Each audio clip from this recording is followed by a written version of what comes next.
নমস্কার বন্ধুরা, আজ আমরা মিউচুয়াল ফান্ডের যে ক্যাটাগরিটা নিয়ে আলোচনা করব এটা খুব একটা interesting category, equity saving fund. তো ইকুইটি সেভিং ফান্ড কি, এর অ্যাসেট অ্যালোকেশনটা কীরকম হয়, এর ফিচার্সগুলো কি কি, এর অ্যাডভান্টেজ কি, এখানে কীরকম রিস্ক আছে, কীরকম রিটার্ন পাওয়া যায়, কাদের জন্য এটা ইনভেস্ট করার উপযুক্ত হবে, এই ফান্ডের ট্যাক্স স্ট্রাকচারটা কেমন এবং এই ক্যাটাগরির সেরা কতগুলো মিউচুয়াল ফান্ড। তো এই সমস্ত ইনফরমেশান নিয়ে আসবো আজকের এই ভিডিওতে। তো সবার প্রথম ইকুইটি সেভিং ফান্ড কি? দেখুন, ইকুইটি সেভিং ফান্ড একটা হাইব্রিড ক্যাটাগরির মিউচুয়াল ফান্ড। এইখানেতে দুটো অ্যাসেট ক্লাসেতে ইনভেস্ট হয়, একটা হচ্ছে ইকুইটি আর একটা হচ্ছে ডেট। কিন্তু ইকুইটির মধ্যেও আরেকটা ব্যাপার আছে, সেটা হচ্ছে যে ইকুইটির খানিকটা অংশ আরবিট্রেজ অপরচুনিটির জন্য ইউজ করা হয়। আরবিট্রাজ অপরচুনিটি কি? দেখুন, আরবিট্রাজ নিয়ে আমি অলরেডি একটা ভিডিও বানিয়েছি আরবিট্রাজ ফান্ডেতে, সেটা দেখে নিতে পারেন। সেখানে আমি ডিটেল এক্সপ্লেনেশন দিয়েছি যে আরবিট্রাজ ব্যাপারটা কি।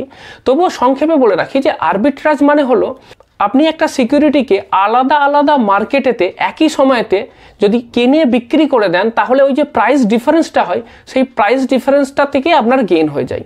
এক্ষেত্রে রিস্ক খুবই কম, কারণ আপনি ইকুইটিটা বেশিক্ষণ হোল্ড করছেন না, সাইমিলটেনিয়াসলি বাই এবং সেল করছেন।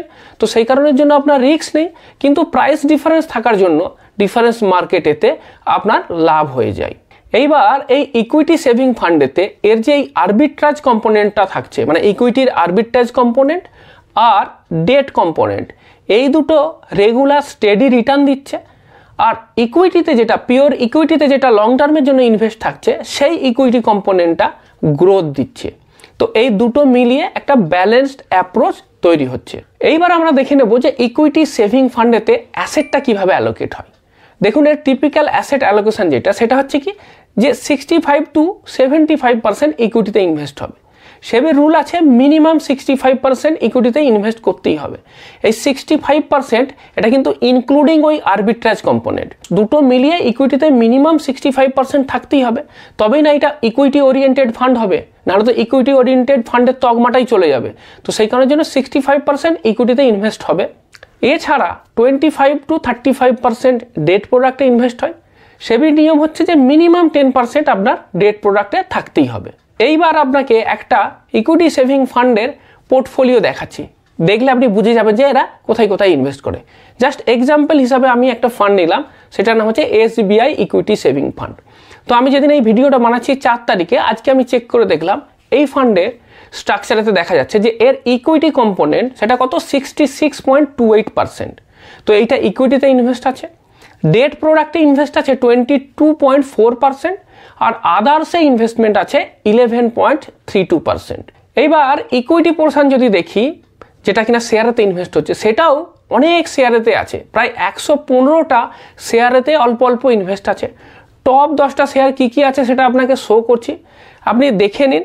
বড় বড় যেসব কোম্পানিগুলো আছে সেইগুলোতে ইনভেস্টমেন্ট আছে, HDFC bank, Reliance, Kotak bank, state bank, ICICI bank, এরকম বড় বড় কোম্পানিতে শেয়ারেতে ইনভেস্ট আছে। এগুলো হচ্ছে টপ 10। আরও শেয়ার আছে, সেগুলো আমি আপনাকে আর শো করছি না। তো মোটামুটি 115টা কোম্পানির শেয়ারেতে ইনভেস্ট আছে। এইবার ডেট কম্পোনেন্টে তো আমি বলেছি যে 22.4% আছে। এবার এই 22.4%-এর ব্রেকআপটা কি, সেই ব্রেকআপটা আপনাকে শো করছি। দেখুন, এখানেতে গভর্নমেন্ট অফ ইন্ডিয়া মানে সরকারি বন্ডেতে ইনভেস্ট আছে 7.83%। তারপরে সিডিতে কোনো ইনভেস্টমেন্ট নেই। ট্রেজারি বিলে আছে 0.83%, কমার্শিয়াল পেপারে আছে 0.41%। তারপরে আপনার NCD অ্যান্ড বন্ডস, এইখানেতে একটা বড় অংশ আছে, সেটা হচ্ছে 13.33%। PTCতেও কোনো ইনভেস্ট নেই। তো এই মিলিয়ে টোটাল ডেটের ইনভেস্টমেন্ট হলো। এইবার যে আদার্স আছে, আদার প্রোডাক্টসে কোথায় কোথায় ইনভেস্ট আছে, প্রথম হচ্ছে ট্রেপসও একটা শর্ট টার্ম লোন বলতে পারেন। তো ট্রেপসেতে আছে 5.99%। তো এটাও খুব লিকুইড, সেখানে ইনভেস্ট আছে। তারপরে আছে INVIT, ইনফ্রাস্ট্রাকচার ইনভেস্টমেন্ট ট্রাস্ট, মানে কমার্শিয়াল প্রপার্টিতে ইনভেস্টমেন্ট বলা যেতে পারে, রেন্টেতে। সেইখানেতে ইনভেস্ট আছে আপনার 3টে মিলিয়ে আছে 1.81%, 1.76% আর 0.90%, এই 3টে মিলিয়ে আছে। আর কিছু রিসিভেবলস আছে যেখানে আছে 0.86%।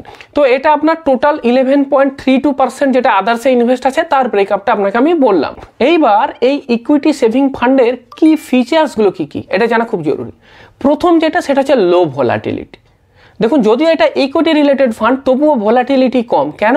কারণ এর ইকুইটি ইনভেস্টমেন্টেরই কিছুটা অংশ আরবিট্রাজ পারপাসেতে ইউজ করা হচ্ছে, সেই কারণের জন্য কিন্তু এখানেতে ভোলাটিলিটিটা কম।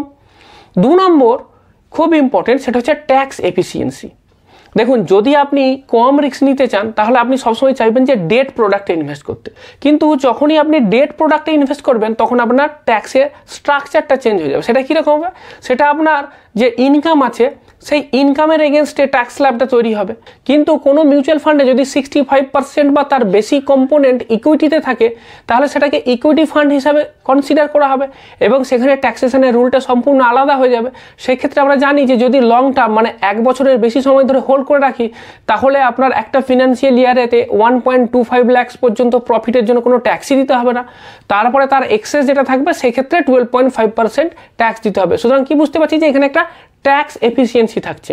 3 নম্বর ডাইভার্সিফিকেশন তো এখানেও থাকছে।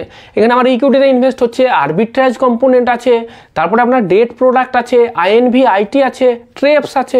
সুতরাং ডাইভার্সিফিকেশন হয়ে যাচ্ছে এখানেতে। এইবার এই ইকুইটি সেভিং ফান্ডের অ্যাডভান্টেজগুলো কী কী? প্রথম advantage moderate risk. Moderate risk কেন সেটা তো আগেই এতক্ষণ ধরে এক্সপ্লেন করলামই, কারণ এখানে ইকুইটি কম্পোনেন্টেরও কিছুটা আরবিট্রাজ থাকে তো সেখানেতে রিস্ক কম। ডেট প্রোডাক্টের ভালো ইনভেস্ট থাকে সেখানে রিস্ক কম। আদার্স যেটা আছে সেগুলোও জেনারেলি ডেট প্রোডাক্ট, আইএনভি আইটি, ট্রেপস এগুলো জেনারেলি লেস রিস্কি। 2 নম্বর আরবিট্রাজ বেনিফিট, যেটা বলছিলামই যে এখানে আরবিট্রাজ বেনিফিট হয় ইকুইটির ক্ষেত্রে, তো সেটা এর অ্যাডভান্টেজ আছে। 3 নম্বর ট্যাক্স বেনিফিট, সেটাও আগে এক্সপ্লেন করছি আর রিপিট করছি না, এখানেতে আপনি ট্যাক্স বেনিফিটটাও পাচ্ছেন। এরপর রিস্ক, এই মিউচুয়াল ফান্ডের কি রিস্ক আছে? দেখুন, রিস্ক তো সব ধরনের মিউচুয়াল ফান্ডে আছে, তো এখানেও আছে। প্রথম মার্কেট রিস্ক। মার্কেট রিস্ক কোনটাতে আসবে? বিশেষ করে যে আপনার ইকুইটি কম্পোনেন্ট আছে সেটাতে তো মার্কেট রিস্ক থাকছেই, কারণ মার্কেটের আপ ডাউনের সাথে সাথে আপনার ইকুইটি কম্পোনেন্টের যে প্রাইস সেটা আপ ডাউন করবে, সুতরাং সেটা আপনার মিউচুয়াল ফান্ডের এনএভিতে রিফ্লেক্ট করবে, তো এনএভি কমবে বাড়বে। ইন্টারেস্ট রেট রিস্ক থাকছে, সেটা কার ক্ষেত্রে? ডেট কম্পোনেন্ট যেটা বন্ড। বন্ডের ক্ষেত্রে কি হয় যে ইন্টারেস্ট রেট রিস্ক থাকে। জেনারেলি ইন্টারেস্ট রেট কম হলে বন্ডের প্রাইস বাড়ে, আর উল্টোটা, অর্থাৎ ইন্টারেস্ট রেট যদি বেড়ে যায় তাহলে বন্ডের প্রাইস কমে। তো কোনো বন্ড যেটা ওই মিউচুয়াল ফান্ডের পোর্টফোলিওতে আছে, ধরুন কোনো একটা প্রাইসে কেনা আছে, তারপরে যদি ইন্টারেস্ট রেট বেড়ে যায় তাহলে কি হবে? ওই বন্ডের প্রাইসটা কমে যাবে। তো বন্ডের প্রাইস কমে যাওয়া মানে কি?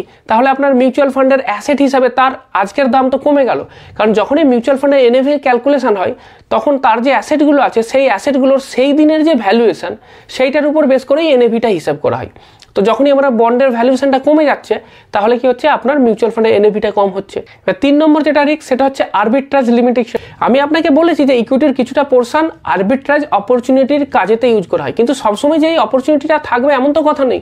সবসময় এই আরবিট্রাজ অপরচুনিটি নাও থাকতে পারে এক্সট্রিম কিছু মার্কেট কন্ডিশনেতে, যখন এই আরবিট্রাজ অপরচুনিটি থাকছে না, সুতরাং সেক্ষেত্রে সেটা তো লস হলো না। এইবার একটা খুব গুরুত্বপূর্ণ যে এই আরবিট্রেজ ফান্ড থেকে কীরকম রিটার্ন আশা করা যেতে পারে।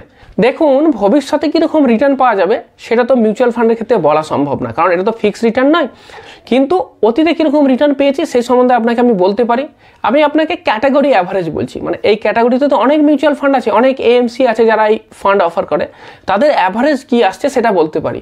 গত 1 বছরে ক্যাটাগরি অ্যাভারেজ 12.01%, গত 2 বছরে ক্যাটাগরি অ্যাভারেজ হচ্ছে 12.68%, 3 বছরে ক্যাটাগরি অ্যাভারেজ কম, সেটা হচ্ছে 9.65%, গত 5 বছরে 10.45%, এবং সিন্স ইনসেপশন মানে যবে থেকে এই ক্যাটাগরি চালু হয়েছে মে 2015 তখন থেকে যদি রিটার্ন দেখেন সেটা হচ্ছে 9.26%। তার মানে আমি কি দেখতে পাচ্ছি যে এই ক্যাটাগরিতে মোটামুটি 9 থেকে 12% এরকম সিএজিআর রিটার্ন এক্সপেক্ট করা যেতে পারে। কিন্তু সেটা কখনোই এরকম নয় যে সামনের বছরই আসবে, অনেক ক্ষেত্রে রিটার্ন ডাউন হতে পারে, নেগেটিভ রিটার্ন হতে পারে, সেক্ষেত্রে আপনাকে ধৈর্য ধরে থাকতে হবে। মার্কেট যখন আবার আপ হবে তখন আপনাকে রিটার্ন দিয়ে দেবে। এরপরের যে প্রশ্ন সেটা খুব ইম্পর্টেন্ট, সেটা হচ্ছে হু শুড ইনভেস্ট, মানে কারা এই ইকুইটি সেভিং ফান্ডে ইনভেস্ট করবে। যদি আপনি আমাকে জিজ্ঞাসা করেন যে আপনি কি করবেন, আমি বলবো না আমি করব না, কারণ এটা আমার জন্য সুটেবল নয়। আমার জন্য এটা সুটেবল নয় এই কারণেই, কারণ আমার কাছে এখনও লম্বা ইনভেস্টমেন্ট পিরিয়ড আছে, আমি আরও 10-20 বছর ইনভেস্ট করতে পারবো। তো যেহেতু আমি 10-20 বছর ইনভেস্ট করতে পারবো তো আমি চাইবো পিওর ইকুইটি প্রোডাক্টে ইনভেস্ট করতে, আর ডেটের জন্য পিওর কিছু ডেট প্রোডাক্ট, ব্যাংকের ফিক্সড ডিপোজিট বা ওই ধরনের কিছু প্রোডাক্টে ইনভেস্ট করতে। তো এগুলো কাদের জন্য সুটেবল হবে? ধরুন যাদের বয়স একটু বেশি হয়ে গেছে, যারা একটু কম রিস্ক নিতে চান তারা করতে পারেন, 50 বছর বা তার বেশি বয়স তাদের জন্য, বা রিটায়ার্ড হয়ে গেছেন একটা লামসাম অ্যামাউন্ট আছে তারা ইনভেস্ট করতে পারেন, বা যারা একদমই মিউচুয়াল ফান্ডে কখনো ইনভেস্ট করেননি এবং মিউচুয়াল ফান্ডে ইনভেস্ট করতে ভয় আছে, রিস্কের নিয়ে ভয় আছে, জেনারেলি বিভিন্ন ধরনের ফিক্সড রিটার্ন ইনস্ট্রুমেন্টেতে ইনভেস্ট করেন, তারা বরং এখানে দিয়ে স্টার্ট করতে পারেন যে অল্প একটুখানি রিস্ক নিয়ে এখানে ইনভেস্ট করতে পারবেন। এরপরে আসি এই ফান্ডের ট্যাক্সেশনে। এটা জানা খুব জরুরি, যে কোনো ইনভেস্টমেন্টেই ট্যাক্সেশন ভালো করে জেনে নিতে হবে। প্রথমে আসে শর্ট টার্ম ক্যাপিটাল গেন। যেহেতু এটা ইকুইটি ওরিয়েন্টেড ফান্ড, তো এর যে ট্যাক্সেশনটা সেটা ইকুইটি মিউচুয়াল ফান্ডের মতোই হবে। নতুন রুল বলছে যে ইকুইটি মিউচুয়াল ফান্ডেতে 1 বছরের আগে বিক্রি করলে short term capital gain apply হবে এবং প্রফিটের 20% কিন্তু ট্যাক্স দিয়ে দিতে হবে। সুতরাং সাবধান, 1 বছরের আগে বিক্রি করবেন না, 1/5 তো ট্যাক্সেই চলে যাবে। আর যদি 1 বছর রেখে দিতে পারেন, 1 বছর বা তার বেশি সময়ের জন্য যদি ইনভেস্ট হয়, তাহলে প্রথম 1,25,000 টাকা লাভের জন্য কোনো ট্যাক্সই দিতে হবে না। তারপরে যেটা এক্সেস হবে তার উপরেতে 12.5% আপনাকে ট্যাক্স দিতে হবে।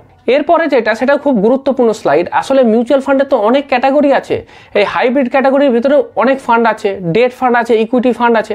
অনেক সময় আপনার কাছে গুলিয়ে যেতে পারে যে আসলে কোনটা কি ফান্ড আর ভালো করে মনে থাকে না। সেই জন্য চাইছিলাম যে একটা ক্লারিটি দিয়ে দিতে, যাতে আপনার বুঝতে সুবিধে হয়। তো আমি এই হাইব্রিড ক্যাটাগরি কতগুলো ফান্ড আছে সেইগুলো, তার সাথে পিওর ডেট আর পিওর ইকুইটি, এর সাথে একটা কম্প্যারিজন করে দিলে আপনার কাছে বুঝতে সুবিধা হবে যে কোন ধরনের ফান্ড কোনটা। প্রথম যে প্যারামিটার সেটা হচ্ছে ইকুইটি এক্সপোজার। সেই ইকুইটি এক্সপোজার যদি দেখি, তাহলে কি দেখতে পাচ্ছি যে ইকুইটি সেভিং ফান্ডের ক্ষেত্রে 65 থেকে 75% ইকুইটি এক্সপোজার। যদি এটা অ্যাগ্রেসিভ হাইব্রিড ফান্ড হয়, তাহলে কি দেখা যাচ্ছে যে 65% থেকে 80% ইকুইটি এক্সপোজার। যদি কনজারভেটিভ হাইব্রিড হয়, সেক্ষেত্রে কিন্তু ইকুইটি কম একদমই, সেক্ষেত্রে 10 to 25% equity exposure. Balance advantage fund যেটা, সেটা তো একদম ডিনামিক অ্যাসেট অ্যালোকেশন। সেখানে ইকুইটি যে অ্যালোকেশন সেটা 0 থেকে 100 হতে পারে, based on market condition. Fund manager যেটা মনে করবে সেখানেতে ইনভেস্ট করবে। তারপরে পিওর ইকুইটি ফান্ডেতে জেনারেলি 90 থেকে 100% পর্যন্ত ইকুইটিতেই এক্সপোজার হয়। ডেট ফান্ডেতে 0% ইকুইটি এক্সপোজার। তাহলে ইকুইটি এক্সপোজার কোথায় কত হলো, মানে স্টকে কোথায় কতটা ইনভেস্ট হয় সেটা বোঝা গেল। এরপরে আসছে রিস্ক লেভেল, কোন ফান্ডে কীরকম risk. Equity saving fund moderate risk, aggressive hybrid fund high risk, conservative hybrid fund low risk, balanced advantage fund moderate risk, equity fund high risk, debt fund low risk. তো এটা গেল risk. এবার tax treatment, মানে কোন ধরনের ফান্ডে কীরকম tax treatment হবে। প্রথম ইকুইটি সেভিং ফান্ড, এখানেতে ইকুইটি ক্যাটাগরির যে ট্যাক্স রুল সেটাই অ্যাপ্লাই হবে। অ্যাগ্রেসিভ হাইব্রিড ফান্ড, সেখানেও ইকুইটি ক্যাটাগরির রুল। এরপরে আসছে কনজারভেটিভ হাইব্রিড ফান্ড, সেক্ষেত্রে ডেট ক্যাটাগরির রুলটা অ্যাপ্লিকেবল হবে। ব্যালেন্সড অ্যাডভান্টেজ ফান্ড ইকুইটি ক্যাটাগরির, ইকুইটি ফান্ড ইকুইটি ক্যাটাগরিরই হবে। আর যদি ডেট ফান্ড হয়, তাহলে ডেট ক্যাটাগরির মিউচুয়াল ফান্ডের যে রুল সেটাই অ্যাপ্লাই হবে। এইবার কোন ধরনের ফান্ডটা কোন ধরনের ইনভেস্টারদের জন্য সুটেবল হবে, এটা জানা কিন্তু খুব জরুরি। ইকুইটি সেভিং ফান্ড যদি আপনি কনজারভেটিভ ইনভেস্টার হন, কনজারভেটিভ মানে কি, আপনি বেশি রিস্ক নেবেন না, আপনি একদমই অল্প রিস্ক নেবেন, তাদেরকে বলা হচ্ছে conservative investor. Aggressive hybrid fund, যেটা অ্যাগ্রেসিভ ইনভেস্টার, মানে যারা বেশি রিস্ক নিতে চান তাদের জন্য। কনজারভেটিভ হাইব্রিড ফান্ড, সেখানে কিন্তু কনজারভেটিভ যারা ইনভেস্টার, মানে যারা রিস্ক নিতে চান না তাদের জন্য। ব্যালেন্সড অ্যাডভান্টেজ ফান্ড, সেটা মডারেট রিস্ক টেকার। ইকুইটি ফান্ড অ্যাগ্রেসিভ ইনভেস্টার, মানে এখানে খুব বেশি রিস্ক আছে।